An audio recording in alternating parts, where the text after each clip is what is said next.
sekarang kita sampai pada pelajaran yang keempat dan kita akan mulai belajar untuk membaca teks dalam bahasa Ibrani. Dalam hal ini kita perlu mengenali pola suku kata dalam bahasa Ibrani. Ada beberapa karakteristik, namun secara umum ada suku kata terbuka dan suku kata tertutup. Yang dimaksud dengan suku kata terbuka itu adalah suku kata yang dimulai dari konsonan dan kemudian diakhiri dengan vokal. Jadi K itu konsonan, V itu vokal. Ya, konsonan, vokal itu suku kata terbuka. Sedangkan suku kata tertutup itu adalah suku kata yang terdiri atas konsonan, vokal, konsonan, atau konsonan, vokal, double konsonan, atau konsonan, vokal, dan dalam hal ini juga double konsonan yang bisa dikatakan semu begitu. Nah, contohnya kalau kita lihat pada satu kata di sini, ini kalau kita transliterasikan, jadi kita alih aksarakan, ini konsonan H, ya konsonan H, kemudian vokal A, ya ini patah, itu vokal A di sini, A. Kemudian perhatikan konsonan shin di sini ada tanda dages, berarti dia berfungsi sebagai titik pendua kalian. Jadi shin-nya itu ada dua, seperti ini, double shin. Sehingga shin yang satu menjadi milik dari suku kata yang pertama, sedangkan shin yang kedua itu menjadi milik suku kata yang berikutnya. Jadi suku kata yang pertama di sini adalah hash. Jadi konsonan, vokal, konsonan, hash, hash. Kemudian shin dan kamesh, ya, shin dan kamesh, A panjang, ini menjadi suku kata yang kedua. Jadi ini konsonan vokal, jadi ini konsonan terbuka, sha. Suku kata yang berikutnya ini terdiri dari konsonan mem dan konsonan dan vokal patah, ya, mem dan patah, A pendek, ma. Ini konsonan vokal, ini juga merupakan suku kata terbuka. Sedangkan yang bagian terakhir ini merupakan suku kata tertutup karena terdiri dari konsonan jot, ya, konsonan jot, kemudian hirek, i, ya, dan diakhiri dengan mem. Ini bacanya yim, ya. Sehingga kalau dibaca hasha ma yim. Pada umumnya dalam bahasa Ibrani suku kata terakhir itu merupakan suku kata tertutup. Sedangkan suku kata pertama biasanya suku kata terbuka. Kebetulan di sini merupakan suku kata tertutup, ya, hash, ya, konsonan, vokal, konsonan. Tetapi kebanyakan suku kata terakhir itu merupakan suku kata tertutup, jadi terdiri dari konsonan, vokal, konsonan. Demikian. Sedangkan kalau untuk suku kata di awal itu konsonan terbuka, suku kata terbuka, yaitu terdiri dari konsonan dan vokal.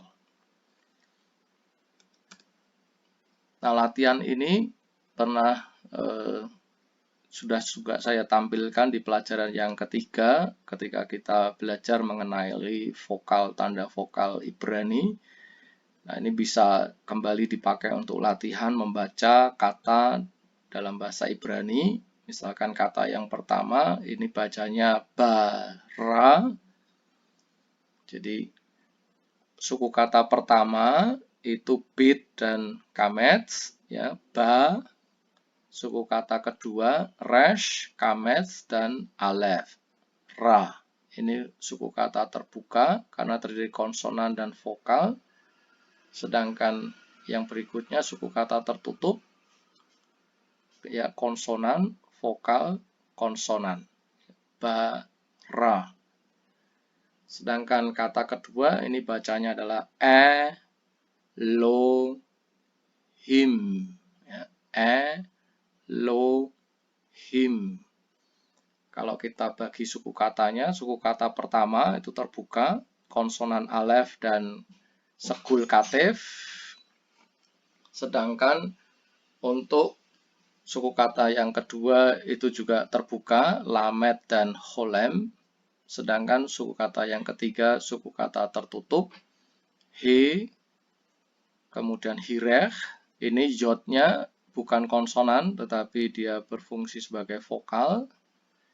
Jadi satu kesatuan dengan hireh di sini. Dan kemudian konsonan mem. Baca him, lo, him. Sedangkan kata yang ketiga di sini merupakan satu suku kata saja, dan itu suku kata tertutup, konsonan, vokal, dan konsonan. Jadi alef, konsonan alef, kemudian sere, vokal sere, dan konsonan tau. Ini bacanya et. Kata yang berikutnya bacanya rets. Kemudian kata yang selanjutnya lagi ma-yim. Di sini yodnya sebagai konsonan, ya, ma-yim. Sedangkan yang terakhir ini bacanya ruwah. Sekali lagi, patah di sini sebagai patah furtifum, dia dibaca mendahului konsonannya. Jadi bukan ruha, tetapi ruwah. Untuk lebih lanjut, bisa belajar membaca kalimat-kalimat di sini. Misalkan kalimat pertama ini bacanya Bereshit, bara, Elohim, it, hashamayim, ve'it, ha'arets. Jadi untuk membaca, cobalah untuk membaca setiap suku kata dari kata tersebut, ya. Be, re, shit, bara, Elohim, it, hashamayim, ve'it, ha'arets. Nah, silakan untuk 4 kalimat berikutnya, saudara-saudara bisa mencoba untuk membacanya. Jadi ini bisa videonya di pause dan kemudian saudara belajar untuk membacanya. Bagi saudara yang ingin mempelajari bahasa Ibrani dalam tingkat lebih lanjut, teks standar yang digunakan adalah Biblia Hebraica Stuttgartensia, dan ini adalah tampilan teks yang ada di dalam Alkitab tersebut. Saudara juga bisa mempause-nya dan kemudian mencoba membacanya. Oke, demikian pelajaran kita dan selamat berlatih untuk membaca kalimat-kalimat Ibrani atau teks Alkitab Perjanjian Lama dalam bahasa Ibrani. Sampai ketemu di pelajaran berikutnya.